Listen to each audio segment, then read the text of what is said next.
In today's episode, Roger asks, if you could only use 3 marketing tools for your email list in marketing campaigns, which 3 would you choose? Well, that's kind of an interesting question.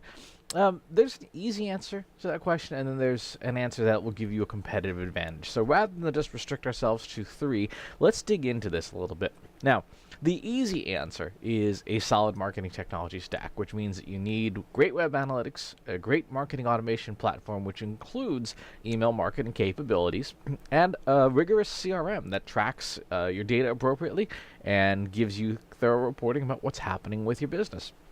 Those would be the basic 3 marketing tools that you would need in order to be able to do marketing effectively, or at least today. But that's the table stakes. That's the bare minimum that you need as we head into 2019.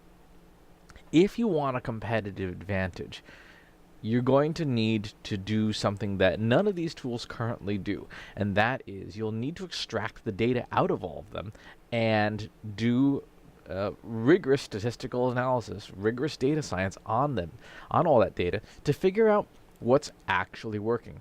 So consider for a moment what you know about a name and an email address, which is probably what you have a fair amount of in your email marketing system.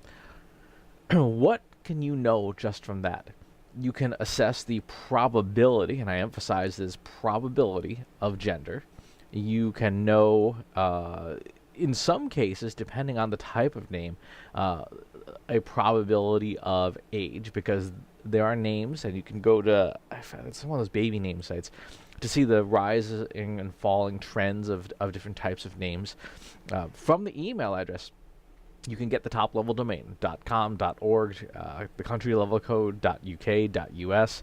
You can get the company name itself, and there are certain email providers that you'll know that you can determine are nonprofit or for-profit. There are the webmail providers, Hotmail, Gmail, Yahoo, things like that. And then there are domain lookups that you can do if you are skilled at extracting data out of public systems. You can query any number of domain name servers to ask for the company name. So what is, who runs gmail.com? Who runs trustinsights.ai? And these are examples of ways you can pull data out of the domain name registry system if it's allowed, if it's publicly disclosed, to get a better sense of what is the company, and then from there you can do feature engineering to figure out, are these companies reasonably good companies to have in our database for the purposes of marketing. That is data science. That is the investigation. It's almost data detective work to take what is a very thin list, a very thin amount of data, and augment it, to engineer it and augment it, to bring in lots more data that you can then look at outcomes. If you're doing your email marketing well, you should have a score next to each email address of, for example, number of opens, number of clicks. If you've done a good job of, if your email marketing is being run through your marketing automation system, you should have great data about the number of times and the value of those conversions that any given email address has done in your database. So downloaded a white paper, a webinar, ebook, came to a trade show event, booth, put something in their shopping cart, walked in the store, signed up for the loyalty program. You name it, there's any number of interactions that you could be tying back to the email address. If you've done that, then you can run an analysis to say, okay, we know these email addresses have all converted. We know these email addresses have all not converted. What do all of the email addresses that have converted have in common? What do all the email addresses who have not converted have in common? Are there things that are traceable that you can get out of your marketing automation software or out of your CRM that say this is the profile of who converts? And this is important work to do. This is important work to be able to assess and say, yep, we now have a better idea of the type of person, the type of customer, the type of business that is likely to convert and turn into real dollars.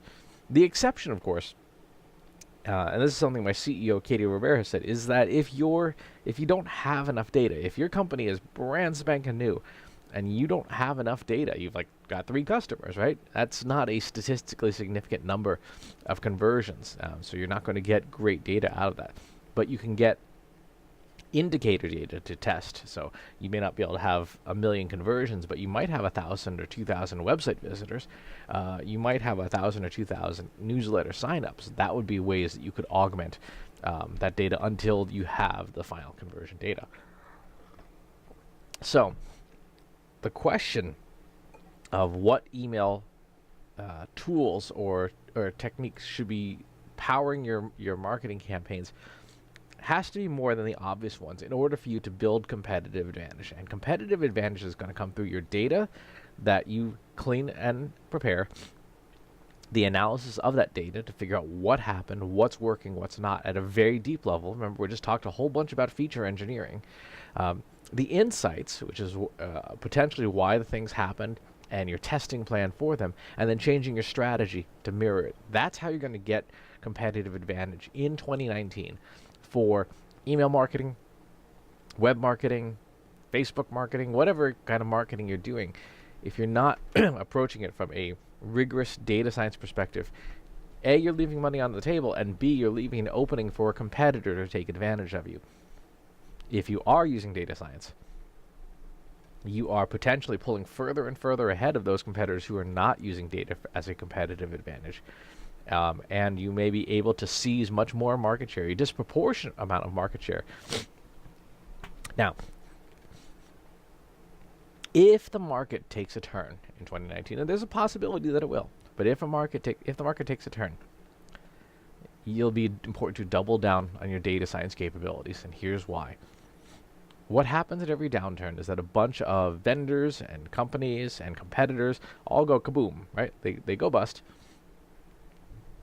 And that means there is opportunity to take up market share, to take customers away from companies that have gone under, or vendors that have gone under, and use that to seize an advantage. So you can acquire new talent very quickly at lower costs.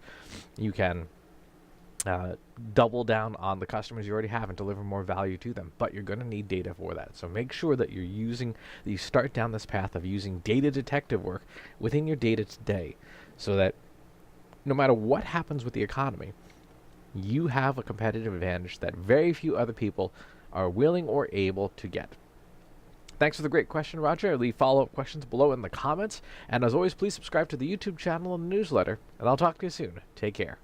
Want help solving your company's data analytics and digital marketing problems? Visit trustinsights.ai today and let us know how we can help you.